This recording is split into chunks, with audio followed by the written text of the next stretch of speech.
Bharat versus England జట్ల మధ్య జరిగిన 5వ టీ20 మ్యాచ్‌లో ఏదైనా హైలైట్ విషయం ఉంది అంటే అది అభిషేక్ శర్మ సెంచరీయే.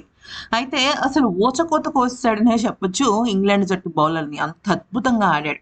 అయితే దీనిపైన ప్రపంచ దిగ్గజాలందరూ కూడా అభిషేక్ శర్మపై ప్రశంసల వర్షం కురిపించడమే కాకుండా, అభిషేక్ శర్మకు ఇంత మంచి స్వేచ్ఛ ఇచ్చిన సూర్యకుమార్ యాదవ్ పైన కూడా అద్భుతమైన కామెంట్స్ ఇస్తున్నారు.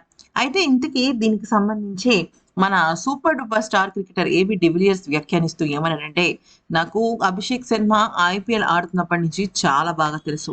అతనిలో ఉన్న ఫైర్‌ని చూసి నేను అప్పుడే అనుకున్నాను.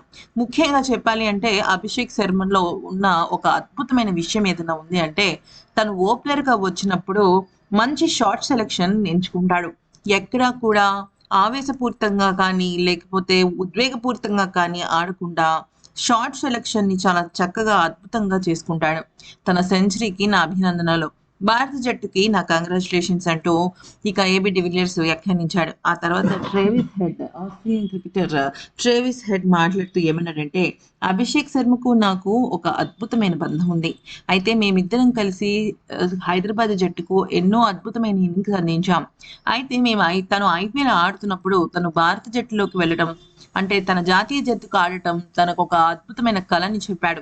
ఆ కలను తను తొందరలోగానే నెరవేర్చుకోవడమే కాకుండా సెంచరీతో రాణించాడంటే తను చాలా గ్రేట్. రాబోయే కాలంలో టీ20 ఫార్మాట్‌లో తను ఒక ఊపు ఊపుతాడు అని చెప్పడంలో ఎటువంటి సందేహం లేదని పేర్కొన్నాడు. ఇక షోయబ్ అఖ్తర్ వ్యాఖ్యానిస్తూ ఏమన్నాడంటే, "భారత జట్టు భారత గడ్డపైన ఇంగ్లాండ్ జట్టును చిత్తుగా ఓడిస్తుందని నేను ముందుగానే జోస్యం చెప్పాను. అయితే నాకు భారత యువ ఆటగాళ్ళ మీద చాలా నమ్మకం ఉంది. ఎన్నో సందర్భాలలో సీనియర్ ఆటగాళ్ళు తడబడ్డా కూడా యువ ఆటగాడు అస్సలంటే అస్సలు తడబడలేదు. అభిషేక్ శర్మ సెంచరీ చాలా బావుంది. చూడముచ్చటగా అనిపించింది. ఇక వరుణ్ చక్రవర్తి బౌలింగ్ అయితే నెక్స్ట్ లెవెల్. తనకి man of the series award ఇవ్వడం ఖచ్చితంగా పర్ఫెక్ట్ జడ్జిమెంట్ అనేది నా అభిప్రాయం" అంటూ పేర్కొన్నాడు.